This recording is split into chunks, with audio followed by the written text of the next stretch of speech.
오늘 이 예배에 관한 설교가 아마 이 시리즈의 마지막 설교가 될 것 같습니다.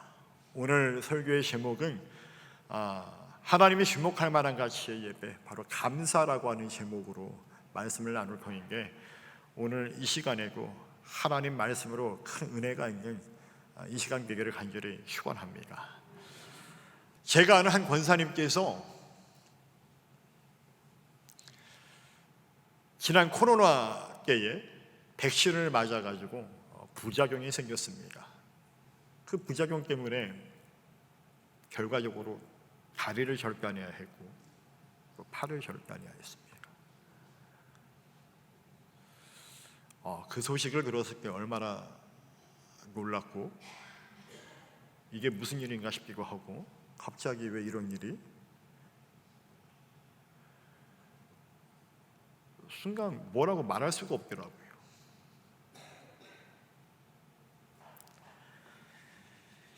그 권사님을 신방하였을 때 그 권사님이 이렇게 얘기하세요. 목사님, 오히려 저는 괜찮아요. 하나님이 함께 하시니까 저는 괜찮습니다. 저에게는 천국이 있습니다. 만약 여러분들이 그런 상황에 처해 있다면 그런 고백 나올 수 있을까요? 그렇게 과연 말할 수 있을까요? 아니, 자기의 어떤 부분이 지금 감사가 있고, 아니 팔다리가 다 절단이 돼서 지금 누워 계시는데 그렇게 말할 수 있을까? 오히려 제가 다 부끄러워지는 순간이었습니다. 당신에게는 하나님이 있다라고 하는 그 고백, 그것으로 인해 나는 괜찮다라고 말할 수 있는 그의 믿음, 이게 진짜 믿음이구나 라고 하는 생각이 들더라고요.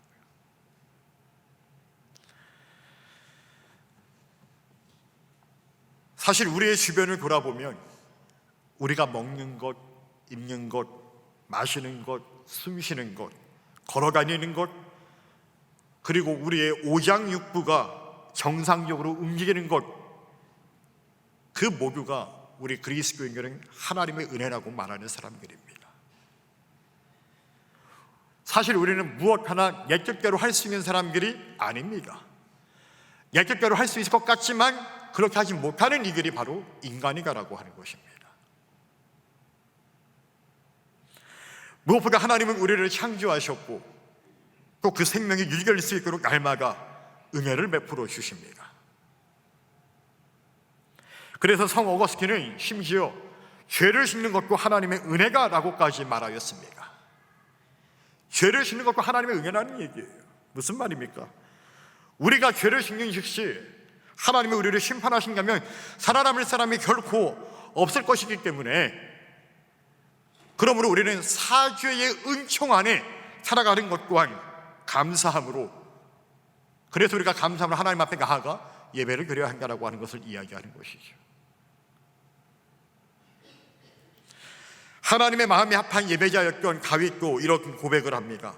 시편 16편 11절을 보게 되면 다윗이 고백하기를 같이 읽어볼게요. 주께서, 시작, 주께서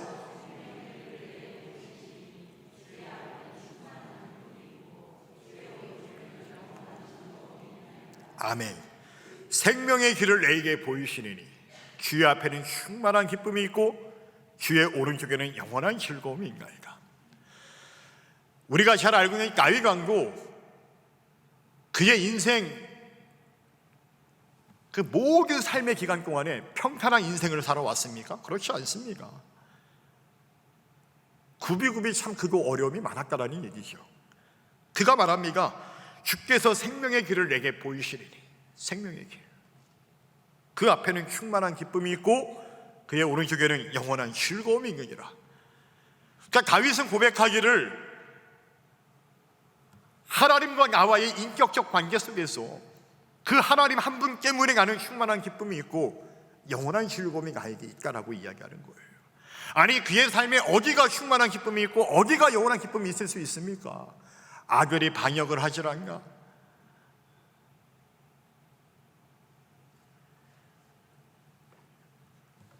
하나님 한 분이면 자신은 충만한 기쁨이며 영원한 즐거움을 누릴 수 있다라고 고백하는 것이죠. 여러분, 다윗의 이 고백을 우리가 보게 될 때 예배의 본질은 바로 여기에 있다라고 하는 것입니다. 하나님 안에서 누리는 충만한 기쁨과 넘치는 만족감, 예배의 본질이 바로 하나님 안에서 만족하는 것이라고 하는 것이죠.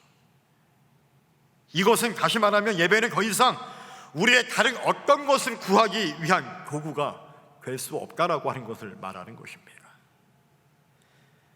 그래서 제가 아까 제 이야기를 하면서 건강 때문에 예배를 소홀하지 않도록 하는 주의 종이 되게 하옵소서라고 기도하였던 것이었고, 그 권사님께서도 팔다리가 없지만 하나님 한 분이 계시기 때문에 나는 여전히 감사함으로 살 수 있다라고 하는 것을 이야기하는 것입니다. 나는 하나님 안에서 만족한 후에 또 다른 것을 얻고 싶습니까? 이것이 우리의 예배가 될 수 없다는 얘기예요. 우리가 예배를 드리는 이유가 돈을 벌기 위해서 예배를 드리고, 내 명예를 위해서 예배를 드리고, 병을 고치기 위해서 예배를 드리고, 문제 해결을 위해서 예배를 드리고, 어떤 프로젝트를 달성하기 위해서 예배를 드리고, 내 자녀의 취업의 문제를 위해서 예배를 드리고, 우리가 하나님을 예배함에 있어서 이러한 우리의 삶의 현실적인 목적을 달성하기 위해 예배한다면, 이것은 마치 어떤 사람이 자기가 사랑하는 이에게 이렇게 말하는 것과 같은 것이라고 말할 수 있습니다. 다시 말하면 이런 거예요. 나는 당신을 사랑합니다. 여기 앞에 우리 권사님이 계세요. 권사님, 내가 권사님 사랑해요. 내가 사랑하니까 권사님 나한테 100만 원 좀 주세요. 내가 당신을 사랑하니까 권사님 그 끼고 있는 반지하고 목걸이 나를 위해서 좀 주세요. 내가 권사님을 사랑하니까 나를 위해서 예금 통장과 카드도 좀 주세요. 필요하니까. 그럼 주시겠어요? 이렇게 말하는 것과 다름이 없다라는 얘기예요. 목회를 하다 보면 많은 사람들이 예배를 통해서 자신이 하나님께 드려야 하는 것에 대한 관심을 갖기보다는 다른 무언가를 얻고자 하는 데만 관심을 가지고 있는 경우들을 종종 목도하게 됩니다. 초신자뿐만 아니라 신앙의 연수가 있는 성도들도 그런 모습들을 보이고 있다라고 하는 것이죠. 그들은 다양한 프로그램을 갖추고 있는 교회를 말합니다. 혹은 분위기를 좋은 교회를 찾아가려고 합니다.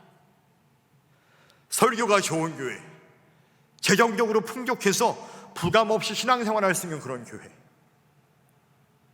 간섭을 받지 않고 자신의 편리에 따라 신앙생활을 할 수 있는 그런 부담 없는 교회를 찾기도 합니다. 또 교회가 빛이 있는지 빛이 없는지를 따져서 그런 교회를 찾는 성도들도 보게 됩니다.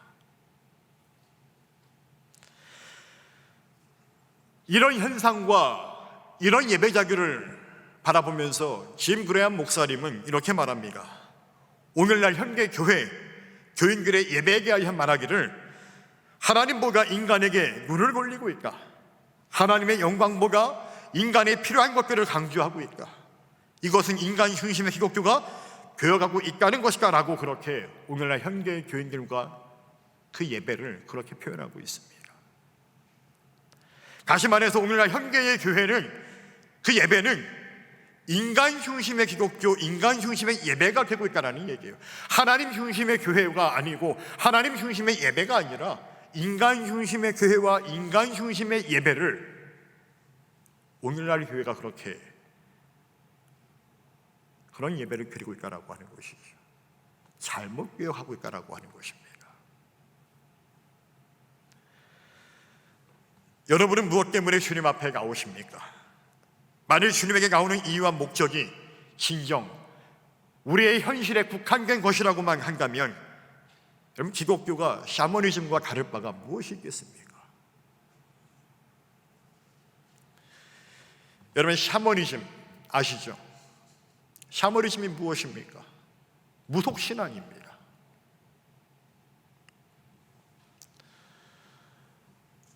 제가 얼마 전에 영화 한 편을 보았습니다. 어떤 영화를 보았냐면 여러분이 아마 잘 아실 거예요. 파묘라고 하는 영화입니다. 파묘. 혹시 들어보셨나요? 파묘? 한동안 사회적으로 좀 이슈가 되었던 그런 영화였습니다.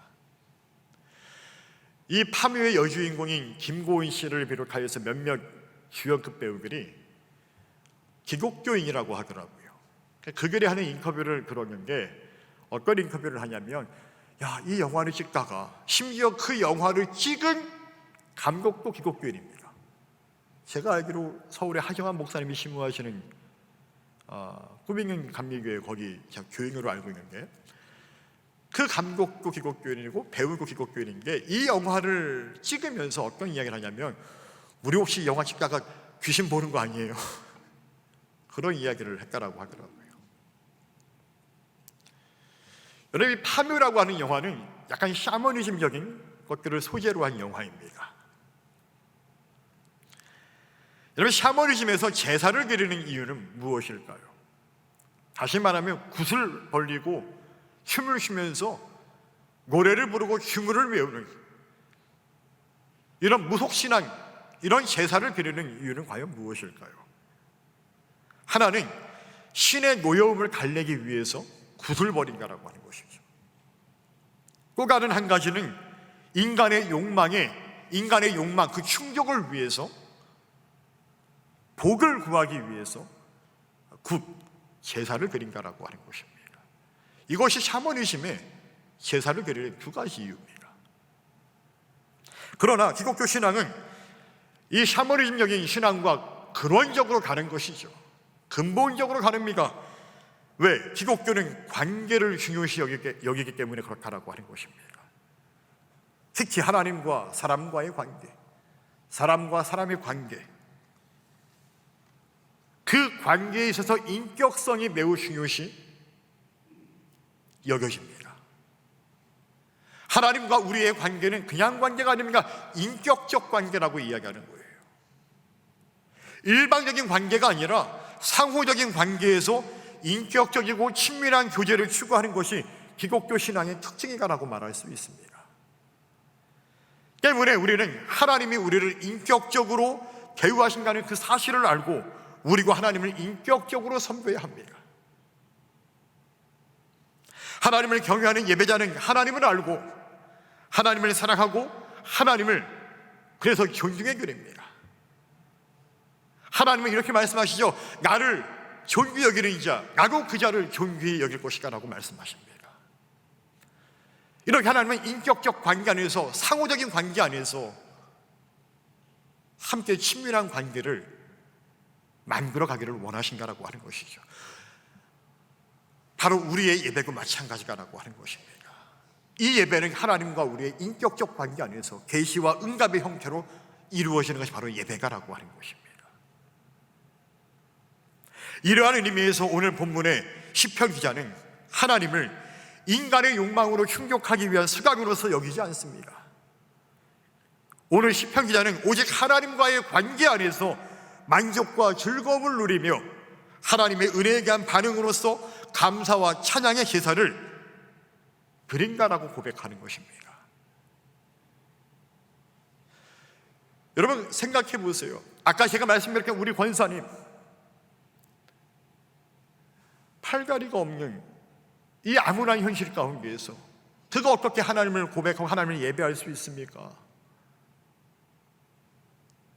그것은 그가 예배를 드리고자 할 때에 그의 현실적 상황이 그가 예배를 드리기 위한 전부가 아니라는 얘기예요. 무슨 말입니까? 그와 하나님과의 관계, 나를 구원하신 하나님, 나를 구원하신 하나님의 그 사랑, 그분 안에서 넘치는 만족과 그 기쁨 때문에 나는 비록 이게 팔다리가 없다 할지라도 나는 하나님을 예배할 수 있다라고 하는 그 은혜의 감사, 그 기초 위에 나는 하나님을 찾고 나아가 예배를 드릴 수 있다라고 고백하는 것이죠. 이것이 바로 예배의 본질이라고 하는 것입니다. 오늘 시편 100편 3절로 4절의 말씀을 보게 되면 이렇게 우리에게 증언합니다. 다시 한번 같이 읽어보기를 원합니다. 준비 시작.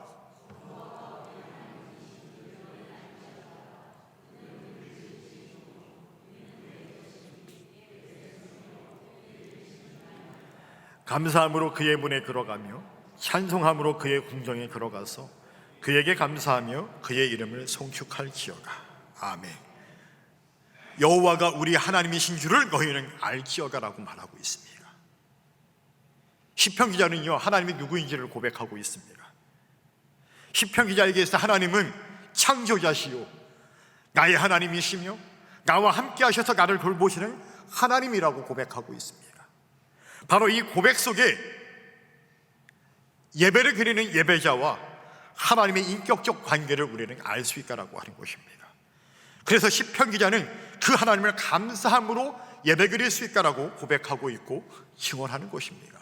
저는 이 시편 기자의 고백이 오늘 저와 여러분들의 고백이 되기를 간절히 축원합니다. 여러분들이 예배를 드리는 여러분들의 하나님이 누구인지를 알고 계십니까? 그 하나님을 알아야 내가 예배를 드리죠. 그 하나님을 알아야 합니다. 그분은 여러분들을 지으신 분이시고 여러분들은 그분의 것이고 여러분들은 그분의 백성이 되는 줄로 믿으시기를 축원합니다. 그래서 그 하나님이 여러분들을 돌보시고 여러분들을 기르시는 목자가 되시는 하나님, 따라서 우리는 감사함으로 그의 문에 들어가 그분을 찬송함으로 감사함으로 우리는 그의 이름을 부르며 우리는 송축한다라고 하는 것입니다. 여러분, 하나님이 주목할 만한 가치의 예배, 그 네 번째는 이렇게 하나님과 그 하나님께 예배드리는 예배자와의 인격적인 관계 속에서 경험되어지는 충만한 기쁨과 넘치는 만족감, 그 은혜로 말미암아 감사함으로 드리는 예배가라고 하는 것입니다. 즉 감사의 기초 위에 예배가 드려질 때 하나님이 만족할 만한, 주목할 만한 예배가 된다는 그 사실을 꼭 기억하시기를 주님의 이름으로 축원합니다. 제가 아는 한 권사님이 있습니다. 이 권사님 또한 넉넉한 형편도 아닙니다. 고령의 나이에도 불구하고 지방칸이 없어서 내년이면 집을 비워가려고 하는 그 주인의 이야기를 들어줘야 하는 그 형편 가운데에서 당장 어디로 가야 할지, 어떻게 살아야 할지 고민할 수밖에 없는 그 형편 가운데에서 자녀들이 있어서 자녀들이 나를 돌보는 것도 아니고 그런 상황 속에서 제가 그분을 신방하러 가게 되면 항상 그분 하시는 말씀이 있어요. 저한테, 목사님 저는 괜찮아요, 감사해요. 아니 권사님 뭐가 그렇게 감사하세요?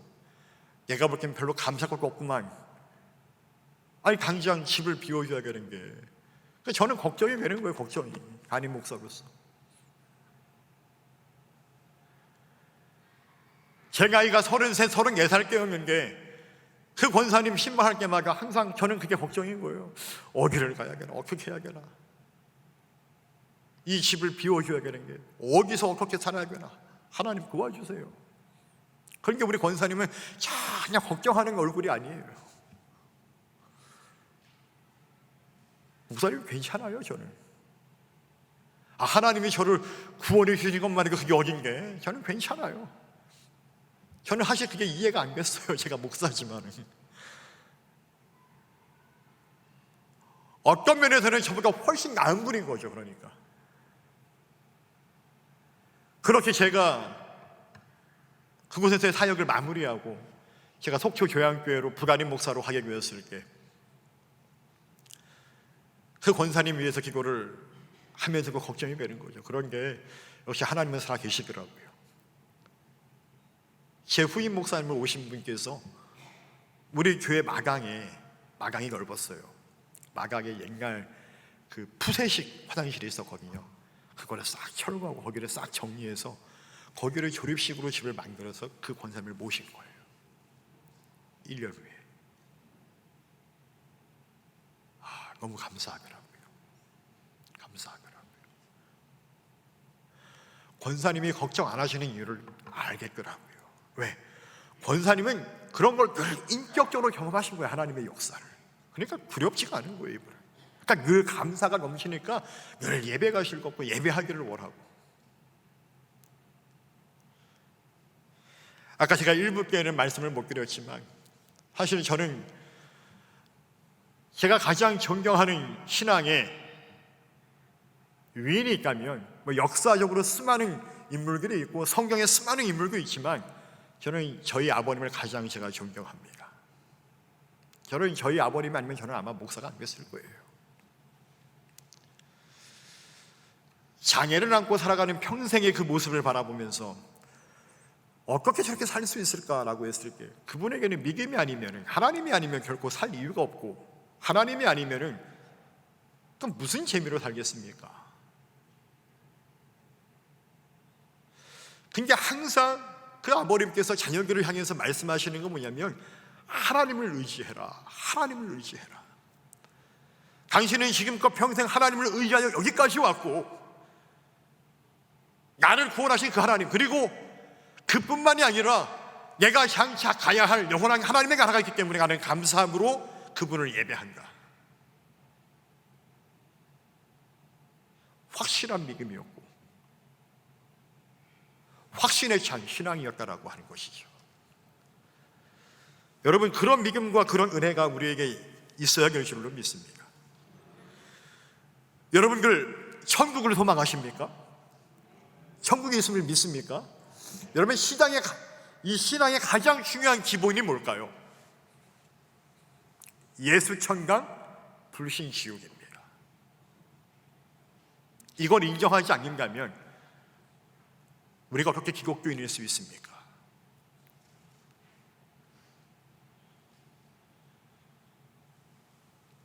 제가 앞서 말씀드렸던 그 권사님들의 자신들의 삶에 관한 이야기지만 그분들은 영원한 천국을 믿고 있었고 소망하고 있었습니다.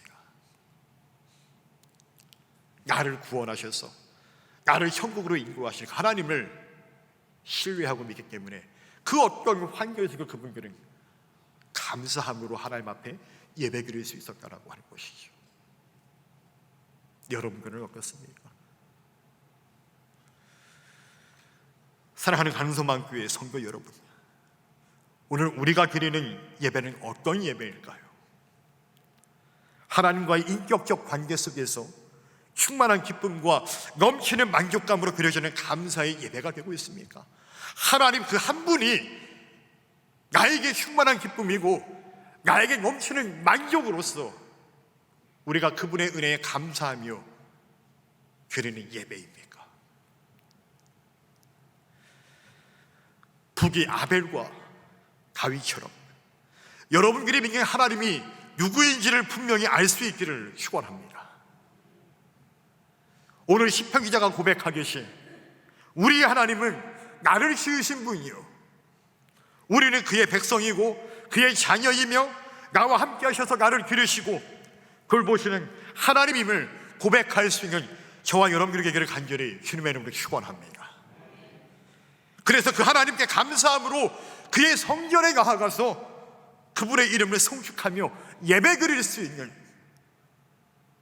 예배자가 다 되시기를 간절히 주님의 이름으로 축원합니다.